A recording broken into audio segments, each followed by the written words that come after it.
did a very fun review on the Echo series produced on Disney Plus and Hulu. No shade to anyone who enjoyed it, because I know that there are some Disney and Marvel fans that will like anything churned out because they legitimately do.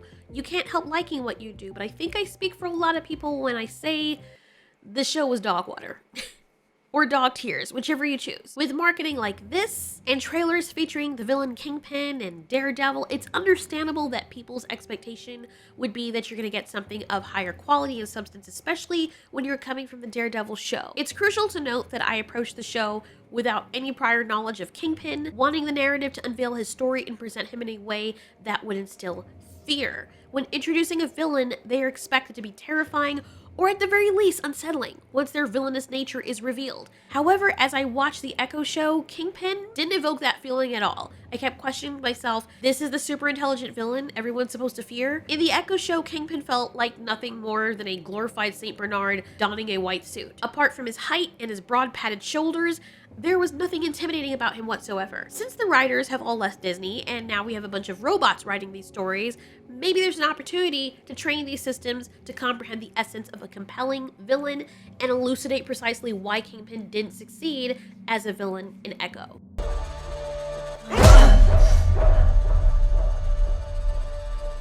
Okay, so it's important to preface that I'm judging the show as a standalone. I imagine most people that are upset already know everything about Kingpin, which makes it worse for them. But you know it's bad when someone who knows nothing about him sees him and is not impressed. What doesn't help the villain of the story is that it takes a very long time for him to be introduced, and you have to work through all the slog of which episode 1, season 1 of Echo is comprised. The show has some very odd pacing, and the first half of the first episode was more like a recap of something. But around the 16-minute mark, we're introduced to this character. He stands tall and he commands attention, accompanied by music that signals that he's either a formidable force or someone not to mess with. They deliberately keep his face hidden, likely to build up anticipation, suggesting he's either very intimidating or a significant figure. When the audience is positioned behind him, as the camera is, we're beneath him, mirroring how he sees everyone else. His stark contrast in a white suit against the drab black or dark colored attire of other people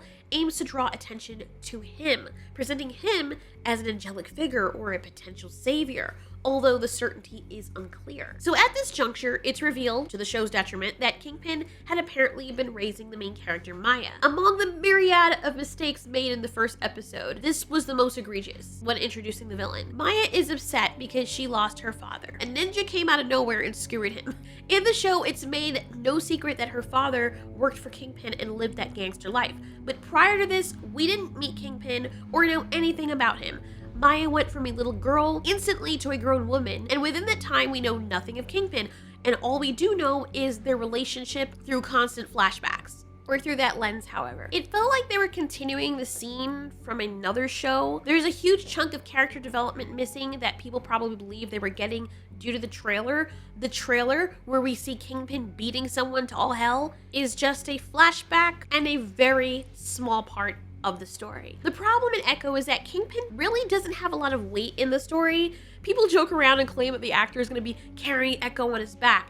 He isn't, because there's nothing to carry. Maya and Fisk's relationship is introduced as him being her father and wanting to have a relationship with her as his adopted daughter, and that's basically the only purpose he serves in this series. He isn't portrayed as a formidable presence or a true villain for the majority of the show. And even when the revelation comes at the end, the presentation falls flat. Even when it's revealed that Maya goes after the ninja who killed her father, they've already ruined Kingpin's or Fisk's image. I didn't see him as a villain first. I saw him as a doting daddy gangster dude first. And trust me, there's a way to do it. It should have been unveiled near the end of the series. Maya, as the main character, should have discovered Kingpin's role on her own, rather than just being told. The timing of the revelation, with Maya immediately believing Hawkeye's claim about her father's killer, felt rushed and illogical. The show suggests that Hawkeye, a vigilante known for targeting criminals, might have been responsible for killing Maya's father. However, he never provides any concrete proof to Maya, a crucial aspect that seems to be overlooked. She just automatically believes him. The central theme of the main character seeking justice for her father's death also felt rushed, and it honestly probably would have been better suited as its own standalone movie. Also, she believes that she already killed Kingpin. So why did the majority of the story of Echo involve her pursuing the other adversaries or his hitmen or people associated with him. It would have made more sense for the narrative to be reversed, with her eventually facing Kingpin, carrying the emotional weight of confrontation, betrayal, and hurt, and us building up to that as the audience. It also would have made more sense because it would have been way harder for her to let that go. In only a few minutes, we go from seeing her being trained by her adopted gangster daddy Kingpin, to her finding out that Kingpin ordered the hit against her dad, her real dad, to Kingpin running out of a building looking as though he's already been through hell, a scene that we were not privy to, which made the Echo show feel very disjointed from the get-go, to her shooting Kingpin in the eye. All of that setup was so messy and lazy, but fine. Obviously, it was exposition and some sort of 30-minute recap until we got to the real story.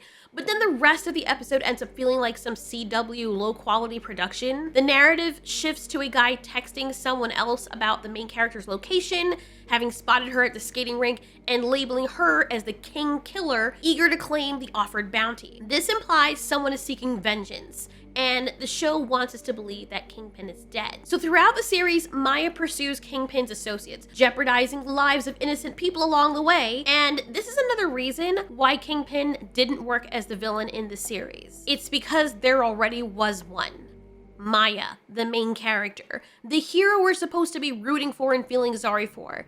She did mention that it was time for there to be a Queenpin, which is a very cringy scene. But she took up so much space being the villain and not even having enough stats into being a hero that there was no place for Kingpin, who we thought was dead for the majority of the show. Very misleading when you think about the marketing for the show and the trailer, making it feel all gritty in its atmosphere as though Kingpin were gonna be the main problem or something to be afraid of. Right off the bat, Maya killed him very easily. Boom, he's dead. Why would I be afraid of this villain when she was able to kill him so easily, and the only thing we see of him is him running away in fear from something off screen before Maya pops him? Like, he's the one who trained her. You would think that there would be a little bit more to him, but nope. They've just ruined their villain before they even began, and then replaced him with the person who was supposed to be the hero. Then for the majority of the show, the only time Kingpin ever shows up is in Maya's memories and flashbacks. Then when he shows up for real and it's revealed that he's alive, the only purpose he serves in the show is to constantly ask her to come home and be his daughter again. Are you being for real right now? That is the majority of the scenes that Kingpin's in. That's it. He wants her to come home, and she should be on the next plane. He always finds her to try and convince her to come back, and she always thinks about it rather than killing him because she actually loves him, because he's an actual father figure that raised her for most of her life.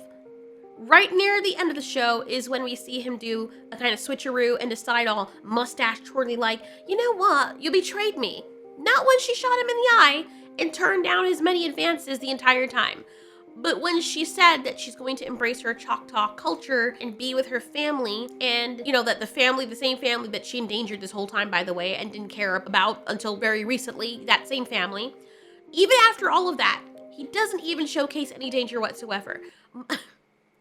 I'm sorry I'm laughing, but it's just ridiculous every time I recount it. Maya uses her fingers and ancestry power to touch him and make him fall out like he's gotten touched by the Holy Spirit in church. She effortlessly enters his mind, defeats him with the power of love, and then sends him fleeing before the authorities come.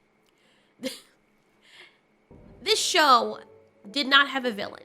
Echo's villain was a nobody wearing a Kingpin texture pack. True villains are meant to evoke a sense of danger. The scene in the flashback where Kingpin is beating the shit out of the ice cream guy because he was a little mean to Maya didn't really show him as dangerous. It just showed him as a bully. The victim was noticeably smaller and by no means a dangerous man, diminishing any sense of threat. Even though Kingpin's actions were ostensibly fueled by a desire to protect his daughter, they failed to instill a genuine feeling of danger. Ooh, Kingpin beat up the scrawny ice cream man. He must be really scurry. If Kingpin also possesses such a brilliant mind, capable of creating an augmented reality app to communicate with his deaf daughter Maya, why wasn't his technological prowess fully utilized or portrayed as a significant threat in other aspects, such as technology-related endeavors? Unless he's not the one who created it, but still, he had the money to put into something like this. He must have had the vision and told people what he wanted. He could have done this with other things as well. He was severely underused in this regard, and if you're gonna downplay your villain's role, you should ensure that when they do make an appearance, their impact is significant. I walked away not having any respect or fear of Kingpin whatsoever. I walked away not taking this villain seriously at all. He was easily defeated in the beginning, the end, and throughout the entire show. Not once did he ever have a leg up on Maya, even when he thought he did. It was all a driveling attempt that made him look no more dangerous than the incompetent little men that work for him. When crafting a villain, it's crucial to establish their presence and impact even before they appear on screen. The consequences of their existence should be palpable. A prime example of a well-developed villain is Harry from the Tobey Maguire Spider-Man movie series. I know a lot of people probably wouldn't expect this to be a worthy example, but consider that we witness Harry's transformation into a villain gradually, gaining insights into his perspective. Initially a sweet person who would never lift a finger to hurt anyone, he becomes increasingly enraged after the loss of his father at the hands of Spider-Man. The depth of Harry's character is revealed as we observe the lengths he's willing to go to hurt Peter Parker upon realizing he's Spider-Man. Although not as physically powerful as Spider-Man or his father, the Green Goblin,